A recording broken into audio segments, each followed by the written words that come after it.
to spend all the time to line the mold with buttercream, you need to make sure your cake will fit in the mold, right? So we made 10-inch cakes.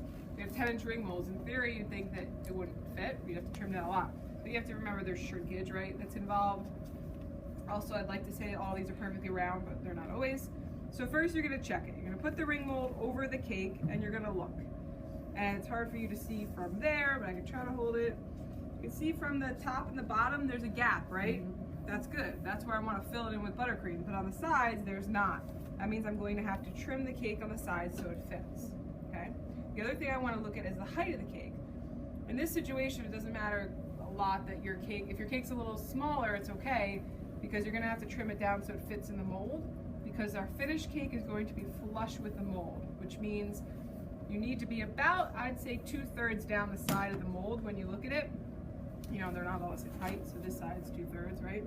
To make room for the filling. Makes sense, right? So you might not have to trim your cake at all. If you have a very narrow cake and you can't cut it into 3 slices, then that's an issue, right? But you should all be able to, most of you should be able to cut yours into 3. I wouldn't trim the top off of it at all unless you have a really fluffy cake, which we'll look at, like maybe that one's a bit too high. It's a little bit higher on this side and here, and you'll see your own cake will fit the mold differently. You know, this portion is about 2/3, but this side is a little bit higher. So I might shave off a bit on this side. Okay, first is trimming the edges. So again, you're gonna look, you need about 1/4 inch around the outside of the mold to fit buttercream. If you have too big of a gap, for example, more like a 1/2 inch, let's see this without dropping the cake, a 1/2 inch, you're gonna have way too much buttercream on the outside of the cake, and you're not gonna have enough buttercream to finish your cake. So 1/4 inch, you can trim down too much. All right, so, and I can see from my cake that it's oval, so I'm going to gently, remember how crumbly this cake was yesterday, right? Use that serrated knife, have a scrap mold, and little trim. You want to keep the cake round too, so don't take out big chunks at a time. You want little shavings because you can't put it back after you cut it off. And if you have a lot to trim, you could always kind of mark it when you have the ring mold off of it. You can't remember where you need to go, but just keep checking. You know, do a side, put your ring mold on top.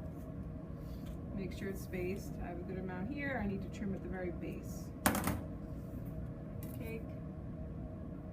So the sides that you're looking to trim, you're not going to I'm not going to trim. Nope, I'm not going to touch them. So really little bits at a time, right? You're really using your serrated knife to cut it. Again. Good around here. Again, just on this side.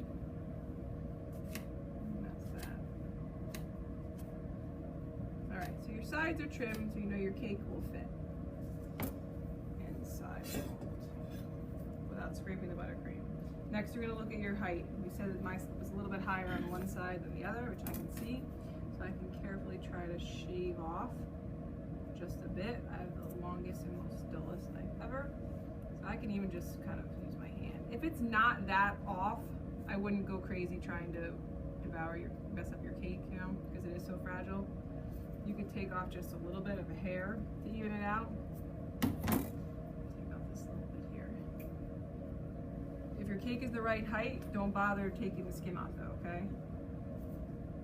You don't have to take the whole top off. It's really, your cake should be nice and moist after it's been wrapped up in the fridge anyway, so it's not like anyone will bite into it and have a dry base. Check it one more time. Make sure that you have a good gap. Again, about 1/4 inch around. Okay. So next is next is then splitting your cake into 3s, right, dividing it up. So same thing as we did yesterday, you're gonna mark first, mark your cake. If you want, it's hard for me to see, I'll show you guys on the side. If you want, some people have trouble, mark a line and then mark another line. So you divide up the cake into 3rds, so you know that you're going to get the 3 layers out of it. All right, then we're not on a turntable, so you gotta get down low and go around the cake. That sawing motion, not long strokes. That's how you tear up the cake. Little, like a saw, like a fine tooth saw. Really go back and forth. Little bits at a time and turning the cake. And connect your line.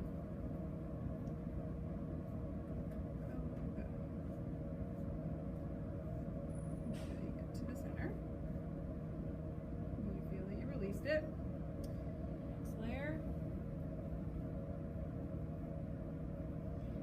sometimes with the cake you can go around and make your score first around the whole outside of it. This cake's a little bit hard to see that. So if you do the first layer, the next one you're just going to split it in half. And find your line and connect it. And just keep making sure your knife is flat as you go across the cake. Good part is also if you have a boo-boo and there's a hole in the center of a layer or something, you're going to be building it in a frame, so you have some kind of protection there. Not like you're stacking it up. Some people, you know, if the cake broke yesterday, kind of out from the center, right? This is if you have a hole, it's in the frame, so you have a little bit more protection, okay? I'm gonna just tap off some of the crumbs. Chef Sarah, eventually we will not be able to use the tools that they use to peel cakes? No. You never. Not with this one. Not with this cake. I think that it would tear up this cake personally, but I've never used those. Those are really more for home cooks. They don't tend to have those in a lot of establishments. You know, you gotta learn how to divide it up on your own, really.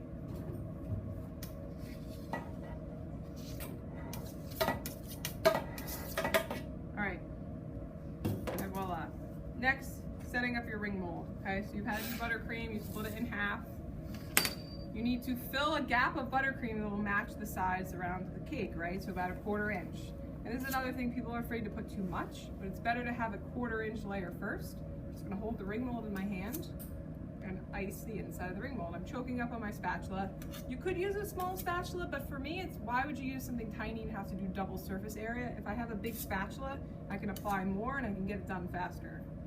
So I'm just, you know, you just adapt to it. You just kind of choke up on it. So I'm gonna fill it all in, hold it over the bowl, wipe off.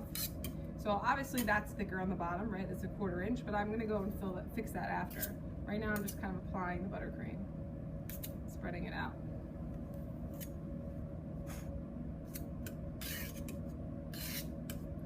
I can go back and spread it out even thinner. Make sure it's covered from top to bottom. So this part seems to take a little bit longer. The good thing is if you do it properly, you don't have to ice the cake again. Same thing if you did it properly and you're doing for a wedding cake and you had your completely nice, clean buttercream crumb coat, you wouldn't have to ice it again. You could just unmold it and cover it with fondant, which is good. So it's a longer, you know, it's kind of up to you. It takes more steps, but you don't have to ice it later. So. All right, so all the way up the mold.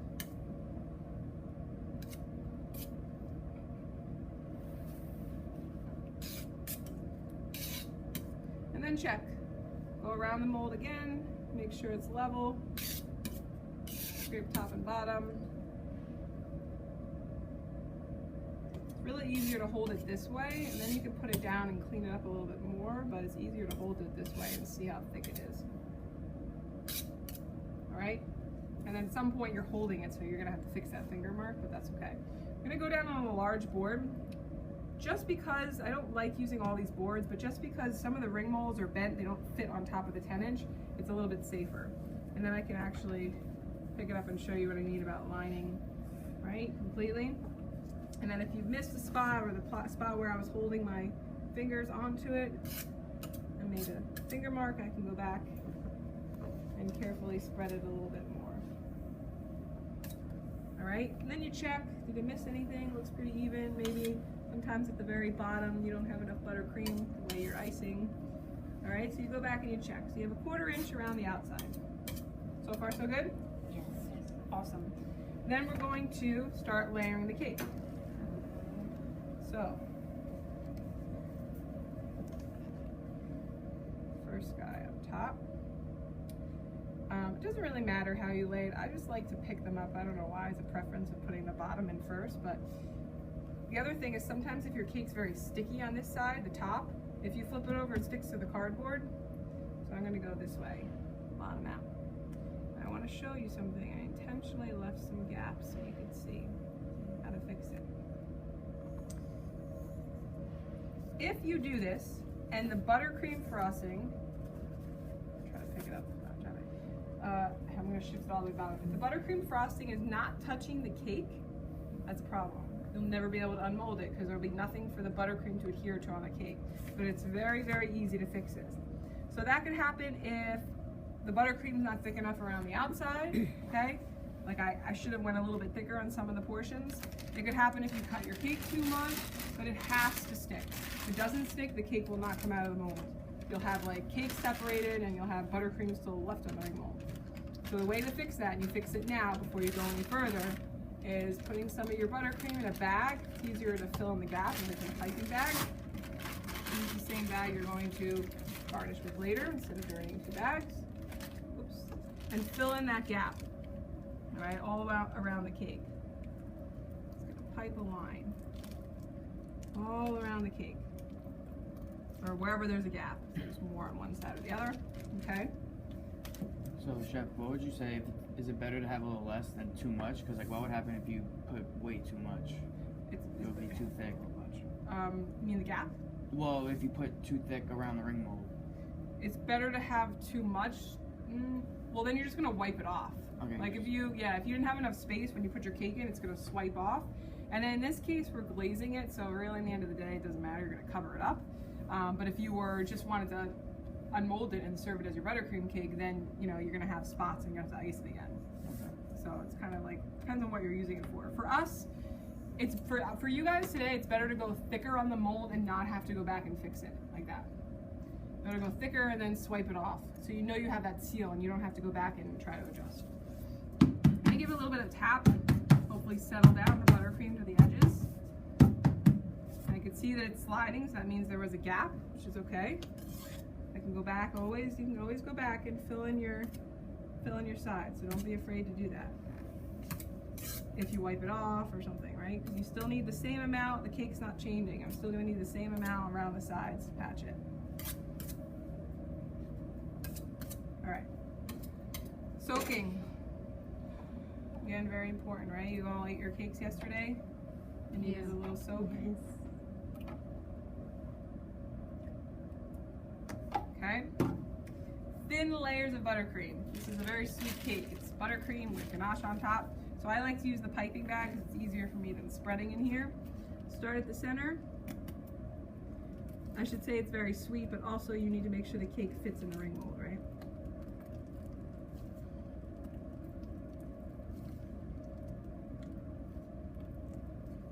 All right.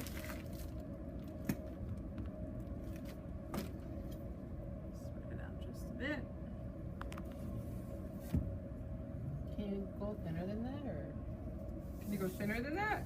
Well, then you're gonna have a lot of buttercream on the top of your cake. Depends on your cake. If your cake's very low already, you're gonna have to compensate. Whatever you do, you're gonna have to make it fit the mold. So if your cake's very thick, you can put less, you can still have to trim yours down, but you put less filling. It's your size of the ring mold, you know what I mean? And these cakes, like, look how thin this layer is. You're not gonna be able to fill the ring mold, and we want the finish to be the height. You could do this also, I should say, that you don't have to do this with buttercream. You could do this with ganache. If you make an ordinary ganache and let it set up till a spreadable consistency, you could do the same thing and spread the mold with ganache. I put that layer in. At this point, I really want to press really, really well. Again, making sure that the cake adheres to the side where there's buttercream. Usually by your second layer, it's that first one where there's more of a gap where the cardboard is. The second layer, you have better kind of connection with that filling. Connected better to it. Okay. Nice and flat and level. Soak it again.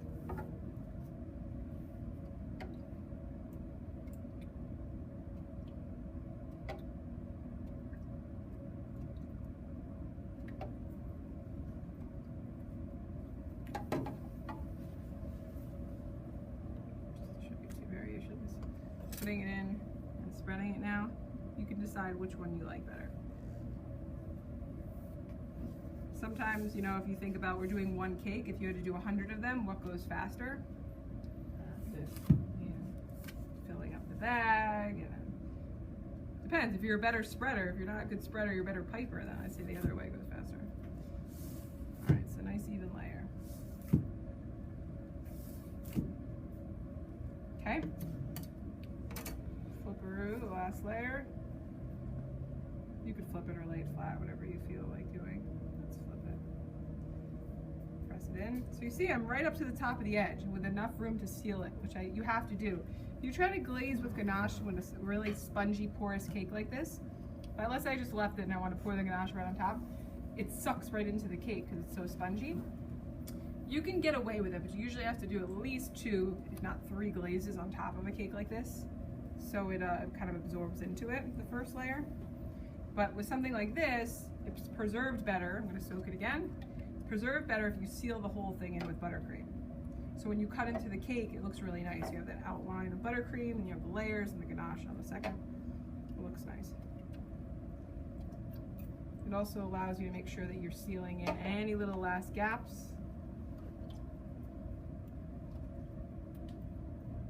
All right.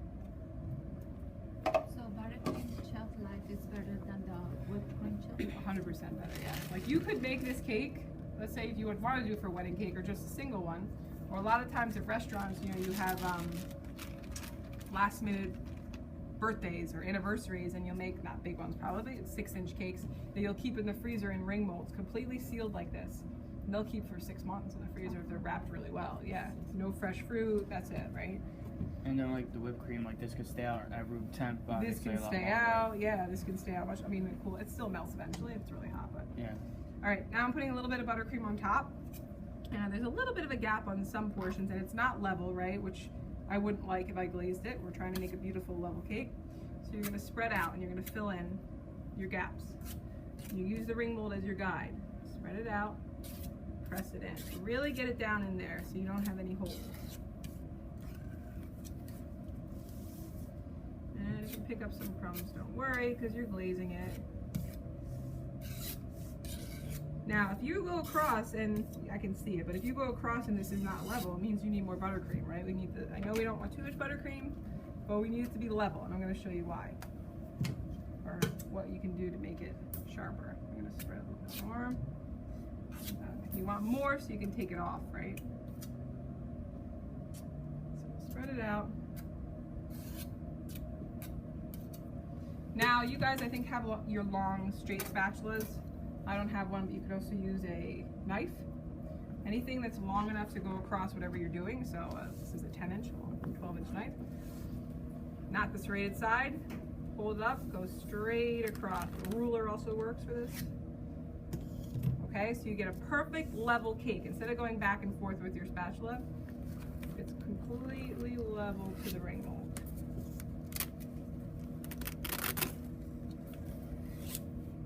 Okay.